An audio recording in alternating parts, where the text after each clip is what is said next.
하나님의 말씀 마태복음 13장 말씀입니다. 마태복음 13장 8절에서 9절 두 절의 말씀 한 절씩 교독하여서 읽겠습니다. 제가 먼저 한 절 읽겠습니다. 더러는 좋은 땅에 떨어짐에 어떤 것은 100배, 어떤 것은 60배, 어떤 것은 30배 결실을 하였느니라. 귀 있는 자는 들으라 하시니라. 아멘. 1월 한 달 좋은 땅을 찾아서 오늘 마지막 시간 좋은 땅은 어떤 땅인가? 좋은 땅은 오늘 본문의 제목을 읽어보겠습니다. 결실하는 좋은 땅. 좋은 땅은 말씀이 귓가에 들려 가슴에 담아져 깨달아지고 인내하여 지켜 열매가 맺어지는 땅을 좋은 땅이라고 합니다. 그러기 위해서 우리는 여러 시간을 통해서 길가를 벗어나자, 돌을 치우자, 가시떨기를 이기자, 이런 말씀을 연이어 들었습니다. 그러면 좋은 땅은 길가에서 벗어나 돌을 치우고 가시떨기를 이기고 나서 과연 어떤 열매를 결실하는 땅이 좋은 땅인가? 갈라디아서 말씀과 에베소서의 말씀에 보면 노란 글씨만 같이 읽겠습니다. 시작. 빛의 열매는, 성령의 열매, 빛의 열매.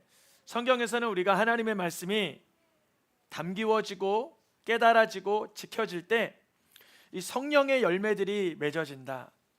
다른 말로는 빛된 열매가 맺어진다, 이렇게 말하고 있습니다. 근데 우리가 이 성령의 열매, 빛의 열매, 이런 열매들을 주렁주렁 풍성하게 맺기 위해서는 예수님을 구주로 만나야 됩니다. 예수님을 구주로 만나기 전에 우리 사랑할 때 있어요. 기뻐할 때 있고요. 서로 화목할 때도 있어요. 그러나 예수님을 구주로 믿지 않는 사랑의 열매, 기쁨의 열매, 화평의 열매는 변질되거나 부패합니다. 사랑이 증오가 되고요, 희락이 쾌락이 되고요, 이렇게 부패하거나 변질됩니다. 예수님을 구주로 믿는 가운데 맺어지는 성령의 열매가, 빛의 열매가 진짜 주님이 기뻐하시는 열매이죠. 우리가 예수님을 구주로 만나기 전에는 사실 이런 열매를 맺기보다는 성경에는 이렇게 기록되어 있습니다. 로마서 6장에 우리 분홍색 글씨만 같이 읽어볼까요? 너희가 그때 무슨 열매를 맺었느냐? 이는 그 마지막이 사망임이라. 내가 그 사람 이렇게 사랑했어. 내가 그 사람 이렇게 도왔단 말이야. 근데 그 사람이 나한테 하는 거 보니까 보통이 아니더라고. 나는 사랑의 열매를 맺었는데 그 사람이 나한테 보통이 아니야. 내가 안 갚음해버리겠어. 이건 사랑의 열매일까요? 사랑의 열매가 아닐까요? 맞아요. 사랑의 열매가 아니에요. 이거는 나의 자랑이며 증오의 열매입니다. 내가 했던 것은 사실 사랑이 아니라 나 중심적인 내 좋아서 한 행동일 뿐이었어요. 거기서 원하는 반응이 돌아오지 않으니 이게 증오로 바뀌고 복수심으로 바뀌는, 이것을 사랑의 열매라고 말하지 않고 성경에서는 사망이라 그래요. 그러니까 예수님을 내 구주로 만나지 아니하고 내 마음껏 사랑하며 희락을 누리며 살고 싶지만 그게 안 된다는 거예요. 우리는 예수님을 만날 때에만 거룩함에 이르는 열매를 맺게 됩니다. 노란 글씨만 읽어보겠습니다. 그러나 이제는 거룩함에 이르는 열매를 맺었으니 그 마지막은 영생이니라. 어떠한 열매를 결실해야 되냐면 거룩함에 이르는 그 영생에 닿게 되는 열매를 맺어야 되는데, 우리가 전에 죄에 종살이 할 때는 나름 사랑도 하고 기뻐하기도 하고 고맙고 감사하기도 하고 예의롭기도 하고 나름 윤리의식을 가지고 살았지만 그때마다 부딪히고 깨어지고 유혹당하거나 미끄러질 때가 여러 번 있었어요. 그래서 우리의 열매는 한쪽은 썩어 있고 한쪽은 맛이 좋은가 하니까 한쪽은 벌레 먹고 한 그런 탐스럽지 못한 열매의 상태였어요. 성경적으로 말하면 그것은 사망의 열매다 그래요. 나도 나름 괜찮게 살았단 말이야. 사람들에게 지탄받지 않고 괜찮은 삶 살았단 말이야. 이렇게 말하고 싶은데 성경에서는 예수님을 구주로 만나기 전에는 사망의 열매를 맺었다고 합니다. 하지만 예수님으로 인하여서 죄에서 해방될 때, 예수님의 이름으로 인하여 죄에서 해방된다는 건 뭐냐면 사랑의 열매를 맺어가다가 미움이라는 마음이 쑥 올라올 때 예수님이 이 미움을 처리해 주시는 역사를 일으키십니다. 이제 화평케 살고 싶은데 갈등이 유발될 때 이 갈등의 근원을 예수님이 불태워버리는 능력을 발휘하십니다. 그때야만 거룩함에 이르는 열매, 결실하는 좋은 땅이 된다는 것이죠.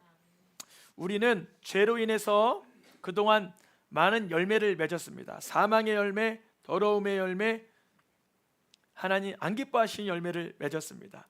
그러나 예수님을 믿고 나서는 하나님의 말씀을 들으며 어떻게 하나님의 기쁨이 되어야 하는지, 어떻게 이 죄의 문제와 사망의 문제와 어둠의 문제를 해결해야 되는지 예수님께로 가지고 왔습니다. 그럼 예수님은 우리가 썩어지려고 하는 그 열매를 되살려 주시는 거예요. 예전에는 사랑에서 증오로 바뀌었지만 이제 사랑에서 긍휼로 바뀌어요. 이제는 예전에는 희락에서 쾌락으로 바뀌었지만 이제 희락에서 경건으로 바뀝니다. 예전에는 쾌락이 즐거운 줄 알았는데 거룩한 경건한 삶이 더 기쁘다는 걸 알아가는 거예요.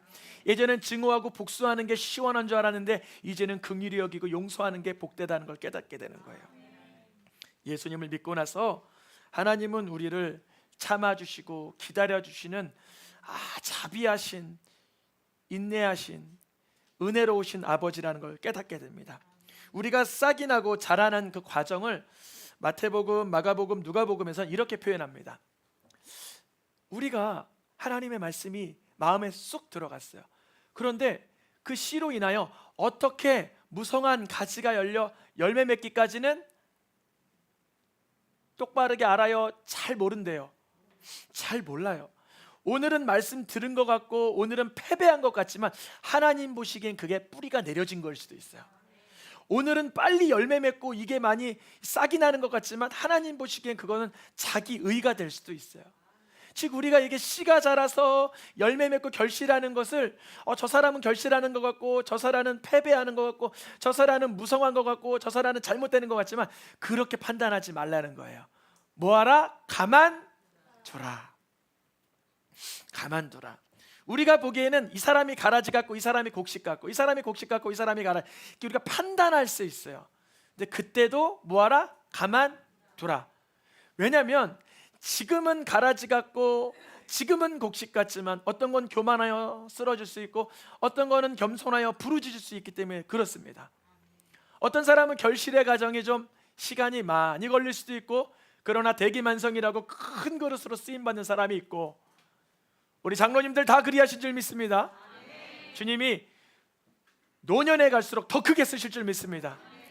어떤 성도님과 최근에 대화를 나누는데 저는 70이 넘었지만 아직도 튼튼합니다. 쓰임받고 싶습니다. 그러시는 거예요.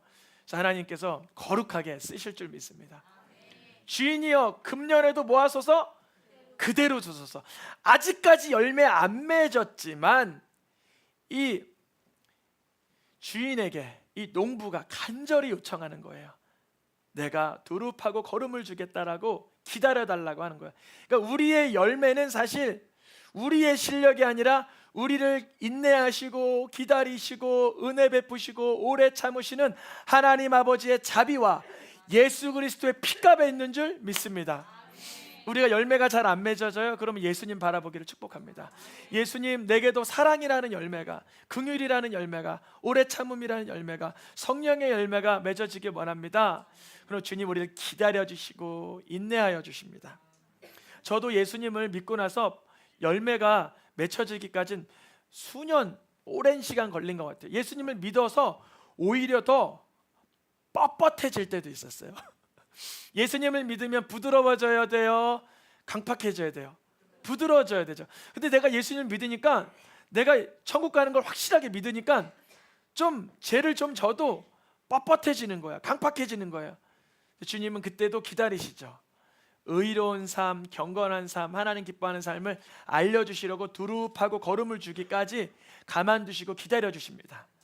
우리가 좋은 땅인지 아닌지 오늘 판가름할 수는 없어요. 우리가 살아가는 삶 속에서 예수님의 이름의 권세가 임하면 좋은 땅으로 뒤바뀌어지는 것입니다. 그러나 예수님의 이름의 권세, 예수님의 이름의 능력이 아니라 내 실력만 의지하다 보면 교만하여지거나 넘어질 때 있습니다.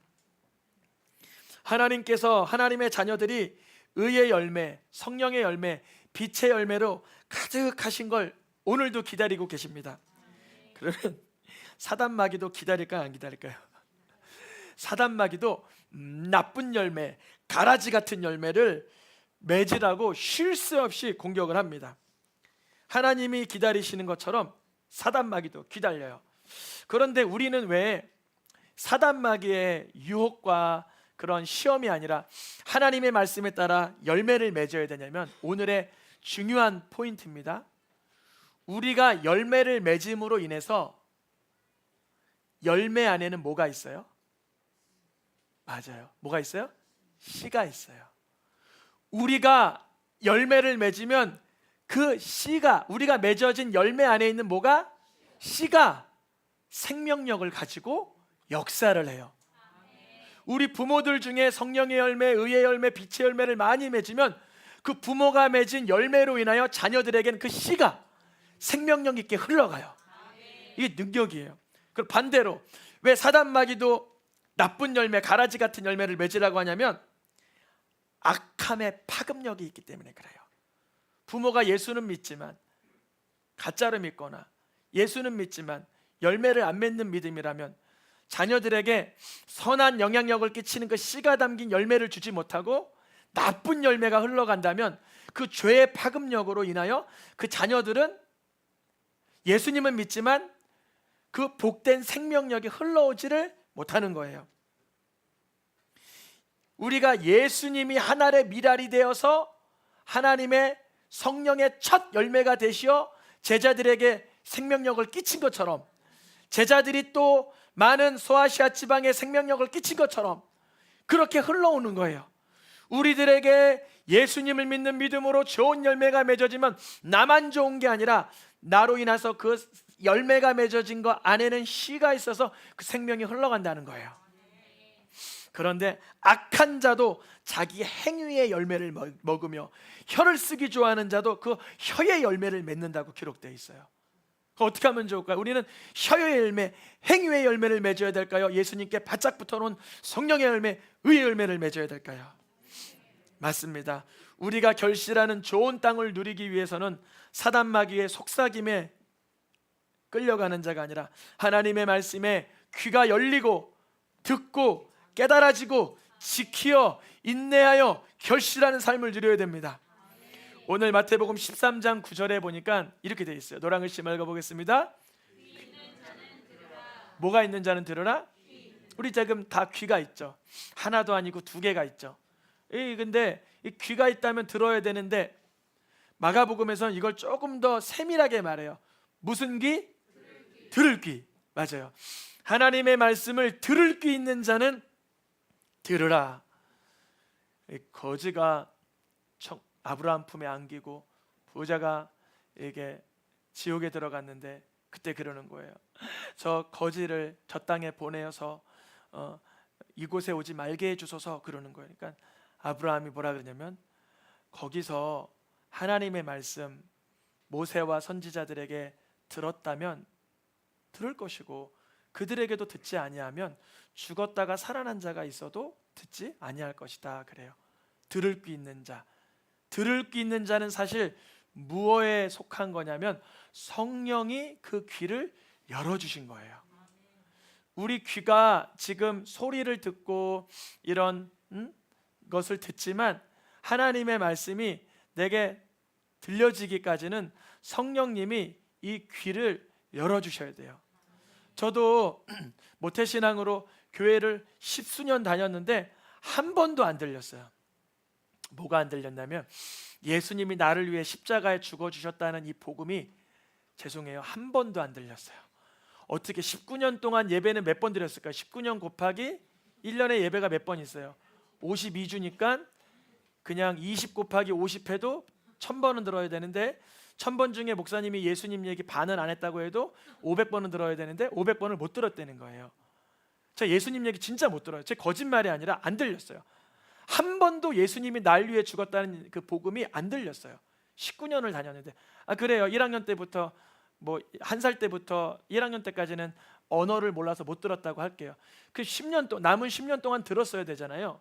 못 들었어요. 한 번도 예수님이 날 위해 십자가 죽었다는 이 말씀이 전혀 안 들렸어요. 너무 신기할 만큼 안 들렸어요. 그러니까 그때까지는 제 귀가 닫아져 있었어요. 근데 하나는 열렸어요. 뭐가 열렸냐면 하나님이 이 세상을 창조했다라는 그 믿음은 있었어요. 거기가요. 그게 모태신앙의 좀 뭐랄까요, 기능이라고 할까, 모태신앙의 유익이라고 할까요. 하나님이 세상을 질서 있게 만드셨고 지금도 운행하고 계신 것은 마음으로 가슴으로 와닿았어요. 그게 너무나 선명하게 믿어졌어요. 그런데 예수님이 날 위해 십자가에 죽으셨다는 그 말씀은 안 들렸어요. 그러니까 성경에 귀 있는 자는 들으라, 들을 귀 있는 자는 들으라 라고 하시는 이 말씀은 위대한 말씀인데요, 성경에서 10번 이상 등장합니다. 요한계시록에 특별히 많이 나오고요. 귀 있는 자는 들으라, 귀 있는 자는 성령님이 교회들에게 하신 말씀을 들으라 7번 나오고요. 성경 전체로 치면 10번이 넘게 나와요. 그러니까 귀 있는 자가 들으라 라는 이 말씀은 성령의 역사를 꼭 갈망해야 된다는 거예요. 우리가 지금 이 시간에도 동일하게 예배를 드리고 있지만 어떤 사람은 무료하게 예배드릴 수 있고 어떤 사람은 성령을 사모하며 예배드릴 수도 있어요. 성령을 사모하며 예배드리면 하나님이 인사이트, 통찰력을 주셔서 영안이 열려서 하나님이 우리에게 주시고자 하는 복과 능력을 다 누리게 되는 거예요. 그리 되시기를 축복합니다. 정말 최정점에 있는 사람들에게 물어보면 한 사람은 악한 영에 빠져 마약을 하거나 술을 하거나 아주 더러운 막 거기 속에 창작을 하더라고요. 근데 정점에 가면 한쪽에 성령의 사람들은 성령의 충만한 가운데 능력을 얻어요. 그러니까 중간 부류에 있는 사람들은 뭐 이도 아니고 저도 아니고 적당한데 최정점에 있는 사람이 예수 믿는 사람 아니라면 반대측에 있는 경우가 굉장히 많더라고요. 그래서 어떻게 창작하니까 사실 이거 말하면 안 되나 하면서 막 이런 마약류 같은 걸 막 하다가 결국 막 혼미한 상태, 막 그 막 환상 속에서 막 뭔가 얻어내는 거예요. 그 창작하시는 분들의 특징이에요. 근데 우리 믿는 사람들은 언제 주님의 통찰력과 주님의 지혜와 주님의 명철을 얻을 수 있어요? 성령님이 내 마음에 임하실 때. 그때 귀가 열려 지금 듣는 그 소리와 그 사운드가 아니라 주님의 음성, 주님의 목소리를 듣게 된다는 거예요. 내 양은 나의 음성을 듣는다는 주님이 말씀하셨어요. 내 양떼는 목자의 음성을 듣는 거예요. 주님의 양떼 말이죠. 귀 있는 자는 들으라. 그러니까 하나님 말씀을 들어도 안 들을 거야, 오늘만큼은 절대 안 들을 거야 하는 사람도 있다는 거죠. 아니, 이 사람이 그러는 게 아니라 그 속에 있는 영이 그렇게 반응하는 거예요. 그 마태복음 13장 15절에 이렇게 돼 있어요. 어떤 백성들은 하나님의 말씀으로 귀로 듣기는 듣는데 굉장히 둔하게 듣는다. 근데 왜 둔하게 듣냐면 잘 보세요. 이거예요. 내가 이거 들었다가 괜히 고침받는 거 아니야? 내가 이거 들었다가 그놈 확 해코지 해야 되는데 안갚음도 못하고 그냥 너무 착하게 살다가 나만 손해보는 거 아니야? 어떤 제가 이렇게 좋아하는 목사님 한 분이 이렇게 페이스북에 글을 하나 띄웠어요. 너무나 재미있는 이야기. 어떤 분이 약사에게 약을 탔어요. 잠을 잘 못 자고 신경이 쇠약해서 그 약을 먹으니까 스트레스가 다 사라진 거예요. 잠을 너무 잘 자는 거예요. 그런데 그 환자가 치유가 되면 됐지 약사에게 찾아온 거예요. 나 이 약 그만 주고 딴 약 주시오 그러는 거예요. 그래서 왜? 왜 그래요? 이거 약 잘 맞는데 왜 잠도 잘 주무시고 스트레스 사라지고 편안하셨다며. 근데요, 이거 먹으니까 도무지 내가 화낼 사람을 때 화를 못 내겠어요. 화가 안 올라와요. 이걸 먹으면서 화가 안 올라와요. 그래요. 아니, 이걸 먹으면 잠만 잘 자고 마음만 편안해져야지 다른 사람이 나한테 불편하게 하면 화를 팍 내줘야지 기분이 싹 상쾌한데 화가 안 난다는 거예요. 맞는 말 같더라고요. 그러니까 백성들이 하나님의 말씀을 들었다가 내가 성령 충만해졌다가 너무나 경건해졌다가 세상에 더러운 거, 세상에 추한 거, 내가 즐기던 거를 못할까 두렵다는 거예요. 그렇다고 써 있는 거죠. 우리도 성령을 사모하지 못하게 사단 마귀가 우리의 마음에 이렇게 자꾸 이렇게 땡기는 이유는 우리가 하나님의 말씀을 듣고 고침을 받고 깨닫고 돌이키게 될까? 첫째는 사단 마귀가 제일 두려운 거죠. 우리가 이 땅에서 하나님의 자녀된 권세와 삶을 누릴까 봐. 둘째는 그 영의 틈탄 우리 자신이에요. 우리가 마음에 양가 감정, 두 가지 감정이 있어요. 내가 확 해야 되는데 성령 충만하면 확 하지 못하겠다. 내가 막 원망 불평 짜증 푸념 좀 하고 싶은데 성령 충만하면 그런 걸 못하게 된다. 내가 안갚음하고 원수 갚고 되레 더 아주 그냥 단단해져야 되는데 너무 내가 부드러워지고 물러질까 봐 두렵다. 이런 거죠. 그런데요, 하나님의 말씀으로 고침을 받으면 겸손하고 온유함만 임하는 게 아니라 담대함과 능력이 임합니다. 이거 두 가지 같이 임해요. 그러니까 우리가 하나님의 말씀 앞에 귀 있는 자는 들으라, 들을 귀 있는 자는 들으라 하신 말씀을 우리의 말씀으로 받으려면 주여 내가 하나님 말씀 듣는 귀를 열어주옵소서. 이제 내일이 아니라 다음 주에 한 번 더 또 매월 첫 주에 기도원을 가고자 하는데 그때마다 제가 하나님한테 구하는 거예요. 하나님 나 귀 좀 열어주세요. 하나님 나 영안의 눈 좀 열어주세요. 그래요. 성도님들에게 귀한 꼴을 드려야 되는데 내 눈이 다치고 내 귀가 다치면 어떻게 제가 돕거나 섬길 수 있습니까? 요즘 들어 계속 교회가 부흥하고 성도님들이 새로 오시고 등록할 때마다 제 마음의 짐은 엄청 커져요. 사실 요새 우리 누구야 지은이 지수 아빠 김창기 집사님의 마음을 막 공감해요. 잠에 꼭 깨요. 제가 자다가 2시에 한번 깨고 3시에 한번 깨고 그래요. 왜 깨냐면 부담감. 근데 사실 이게 좋은 건 아니죠. 내가 한다는 생각 때문에 이게 부담감이 있는 건데 그래도 어떤 면에선 또 깨어 있는 건데 조심스럽더라고요. 어떻게 하면 성도님들에게 폐가 안 가고 좀 이렇게 유익한 사역자로 살아갈 수 있을까? 이런 부담감이 자꾸 올라오는 거예요. 많이 떨리고 더 두렵고 막 그래요. 그래서 이제 무릎 꿇는 시간도 더 많아지고 어찌할지 몰라 정말 힘겨운 시간이 더 많아져요. 예전에는 손에 쉽게 잡혔어요. 말씀 준비하는 게 쉽게 잡히고 막 쉽게 잡히고 근데 요새는 말씀 하나를 딱 준비해도 어떤 마음이냐면 혹시 내가 이렇게 전해서 누구나 상처되지 않을까? 내가 이렇게 전해서 너무 잘 못 전하는 거 아닌가? 이런 생각들이 자꾸 올라오는 거예요. 두렵기도 하고 떨리기도 하고. 저부터 하나님께서 눈을 열어주시고 귀를 열어주시기를 원합니다. 우리 성도님도 모두 다 하나님께서 귀를 열어주시어 결실하는 좋은 땅으로 무성한 나무로 자라게 하실 줄 믿습니다. 좋은 땅은 하나님의 말씀을 듣고 3단계가 있는데 마태복음, 마가복음, 누가복음에서 이렇게 표현해요. 말씀을 듣고 첫째는 뭐한다? 깨달아져요. 말씀이 막 깨달아져요. 전에는 그냥 지나갔던 말씀인데 말씀이 막 꿀송이 같이 깨달아져요. 그런 능력이 임하길 축복합니다. 가끔 임해요. 저도 맨날 임하는. 저도 뭐 이거 구약 성경 예언서 같은 거 보면 막 어쩔 때는 막 빡빡하고 딱딱해요. 근데 어떨 때는 말씀이 쑥쑥쑥쑥 지나가면서 막 깨달아질 때 있어요. 여러분에게 그런 능력이 임하길 축복합니다. 그리고 또 듣고 깨닫는 것뿐 아니라 그 말씀을 이제 받아두는 거예요. 하나님 앞에 이거 내 말씀으로 받는 거예요. 이제 여기서부터 무엇 하는 거냐면 누가복음은 좀 자세하게 표현되어 있어요. 읽어보겠습니다. 착하고 좋은 마음으로 말씀을 듣고 지키어 인대로 결실하는 자니라. 여기서 중요한 게 있어요. 착하고 좋은 마음이라는 게 뭘까? 그 못되고 나쁜 마음이 있나? 착하고 좋은 마음.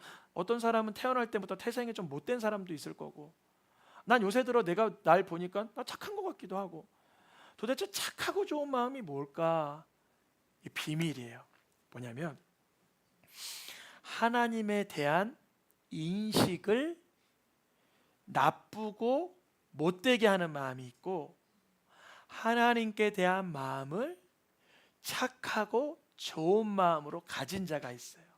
성경에 뭐라고 표현되어 있냐면 주여 당신은 굳은 사람이라 당신이 엄한 사람이라 내가 무서워함이라. 이게 바로 무슨 마음? 나쁜 마음. 나쁜 마음은 못됐고 고약했다 이런 의미라기보다 하나님을 향한 마음이 어떠한가를 보는 거예요. 정말 괴팍하고 못된 사람이라도 하나님은 어떤 분이야? 그러면 그 사람이 하나님은 거룩하고 전능하고 아주 우리를 향해서 마음이 은혜로우신 분이지라고 하나님을 바라보는 사람이 있는가 하면 나름 세상에서는 예의롭고 매너 있고 착하게 살지만 하나님 어떤 분이냐면 하나님 우리한테 관심 없는 분이지 그분은 뭐 우주 밖에 있는 분이고 우연하게 세상은 창조된 것이고 나 하나님 잘 몰라. 잘 보세요. 한 사람은 굉장히 세상적으로 경건하고 괜찮아 보이지만 하나님에 대한 마음이 나빠요. 근데 하나님은 어떤 사람은 하나님에 대한 마음이 아주 두려워하고 하지만 삶에 배워왔던 게 뭐가 나서 그렇지 참 못되게 살아요. 여기서 말하는 건 뭐냐면 단순히 그 사람이 착하다, 그 사람이 좋다라는 것만 말하는 것이 아니라 그 부분도 있겠지만 하나님에 대한 마음이 어떠한가 이거예요.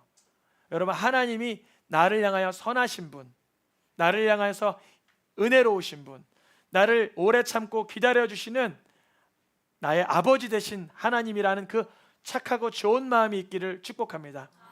하나님에 대해서 비관적인 마음, 하나님에 대하여 불평하는 마음, 하나님에 대하여 절망하는 마음이 아니라 하나님은 반드시 이루어 주실 거야, 하나님은 내가 이렇게 열악할지라도 역사하여 주실 거야 하는 그 마음으로 이제 말씀을 듣고 지켜나가기 시작합니다. 왜냐하면 하나님은 좋으신 분이기에 그분의 말씀이 나에게 합당하라고 믿는 거예요.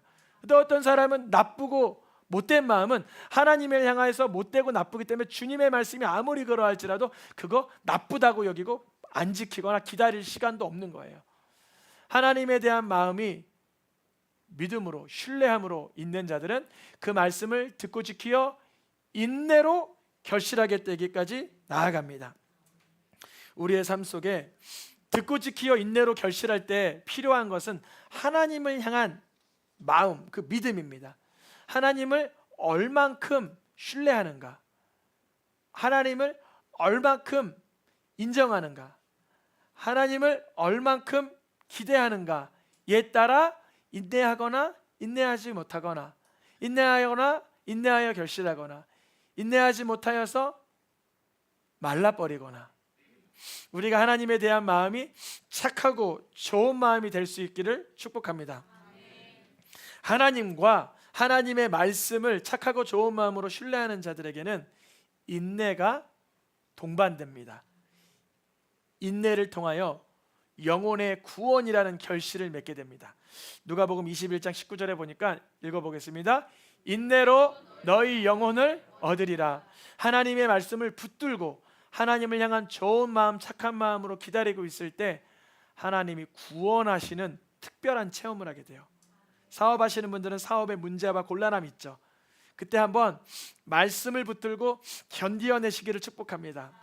가정주부들, 남편을 내조하고 아이들을 양육할 때 내 힘으로 되지 않을 때 하나님의 말씀 한 귀절이라도 레마의 말씀으로 붙들고 기다리시길 축복합니다. 하나님이 구원하시는 정말 생동감 있는 살아있는 경험을 해주게 해주실 거예요.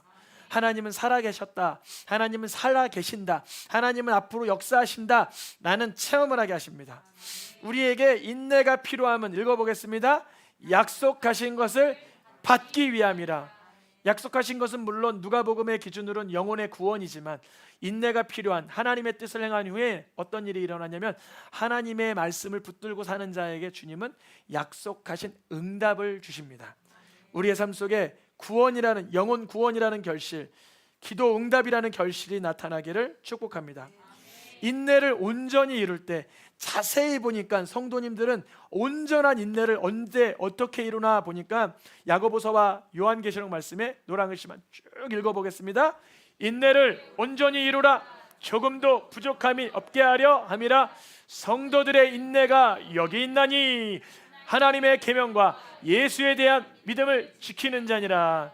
온전히 인내가 이루어져 가면서 우리가 견고하여지고 온전하여지고 완전하여지고 응답을 받아 누리고 영혼의 구원을 생동감 있게 체험하게 하는데, 그 성도님들의 인내를 가만히 들여다보니까 사도 요한이 영안으로 열어보니까 두 가지를 지키고 있는 거예요. 하나는 하나님의 계명, 즉 하나님의 계명을 지키되, 내가 하나님의 계명을 지켜 천국 가고 착해서 천국 가는 게 아니라 누구에 대한 믿음?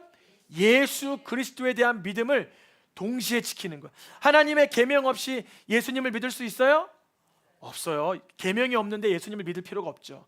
반대로 하나님의 계명만 가지고 천국을 갈 수 있어요? 없어요. 하나님의 계명, 율법은 우리를 죄를 깨닫게 하는 도구일 뿐이에요. 그러니까 하나님의 계명과 율법을 통하여 나의 죄를 깨달은 자는 예수 그리스도를 믿게 되니 하나님의 말씀과 예수님을 믿는 믿음 가운데 인내가 동시에 지켜지는 것입니다. 어떤 불교 분하고 이슬람교 분하고 대화를 나누더라고요. 이슬람교는 어떻게 저기 좋은 데 가요? 그러니까 이슬람교는 착한 일을 하면 좋은 데 간다는 거예요. 그래서 그 착한 일 중에 하나가 그 꿀 안에 돼지고기를 먹지 말라고 돼 있어. 저희는 절대 돼지고기를 안 먹는다는 거예요. 그래서 계명을 지킴으로 천국 간다는 거예요. 맞을까요? 계명을 지키면 그네들이 천국을 갈 수 있을까요? 지킨 거는 이만큼이지만 못 지킨 거나 하나님 보시기에 죄라고 여겨질 것은 이만큼이에요. 사실 의의 문제가 아니라 이제 다음 달 2월 달에 할 거지만 죄의 문제가 첫 번째 걸리는, 우리한테 하나님 앞에 우리가 천국 못 가는 이유는 의가 없어서 못 가는 게 아니라 죄가 있어서 못 가는 거예요. 첫째는 그래. 그래서 이슬람교는 그렇게 보는구나 하면서 불교 믿는 사람이 이러는 거예요. 우리 불교는 천국이나 지옥 이게 있는 게 아니라 계속 돌고 돌아요. 벌레로 살다가 강아지로 살다가 강아지가 착한 강아지면 인간이 되고 못된 강아지면 벌레가 된다는 거예요. 아니 도대체 못된 강아지는 뭐고 착한 강아지는 뭐예요? 주인한테 꼬리를 막 흔들면 착한 강아지고 이웃집 강아지를 물어 죽이면 나쁜 강아지예요? 그 우리 생각이죠. 우리 기준이죠. 우리가 애완견을 기르는 우리 입장이죠. 짐승은 죄와 의의 문제가 없어요. 인간만 있는 거예요. 인간만. 그러니까 불교도 윤회 그 자체가 틀렸다는 거죠. 오직 죄의 문제를 다룰 수 있고 죄의 문제에서 우리를 온전하게 회복시켜서 결실하는 좋은 땅을 만들 수 있는 방법은 하나님의 말씀을 통해 내 죄의 척박함을 깨닫고 예수님의 내 구주 되심을 믿는 것입니다. 그때 주님이 우리를 온전케 하실 줄 믿습니다. 오늘의 마지막 말씀 읽고 마치겠습니다. 고린도후서, 빌립보서, 야고보서 말씀입니다. 노란 글씨만 읽고 마치겠습니다. 너희 의의 열매를 더하게 하시리니 의의 열매를 거두리니라. 예수 그리스도로 말미암아 의의 열매가 가득하여 하나님의 영광과 찬송이 되기를 원하노라. 야고보, 예수님의 젖동생 야고보나 사도 바울이나 의의 열매라고 칭해요. 우리가 아까 전에 초반에는 성령의 열매, 다른 말로 빛의 열매, 맞아요. 말씀을 경청해 잘 들어서 감사합니다. 우리가 초반에는 성령의 열매, 빛의 열매라고 했는데 또 다른 표현으로는 오늘 뭐라고 등장한다고요? 의의 열매. 하나님은 우리에게 의의 열매를 더하게 하셔서 의의 열매를 거두고자 하시는데 비결은 한 가지밖에 없다는 거예요. 의의 열매가 가득하게 되는 방법, 빌립보서 1장 읽어보겠습니다. 예수 그리스도로 말미암아 의의 열매가 가득하여서 하나님의 영광과 찬송이 되기를 원하노라. 하나님은 우리가 우리 스스로 의의 열매를 못 맺는 걸 아시고 예수님을 우리들의 그리스도로 보내주셨어요. 우리가 매일이라는 일상의 삶 속에 주 예수님이 나의 구주이십니다, 주 예수님이 나의 그리스도예요 라고 시인하고 고백하고 간증하는 자들에게 의의 열매가 맺어지게 하십니다. 좋은 땅에 되게 하시는 줄 믿습니다. 찬양하며 기도하겠습니다.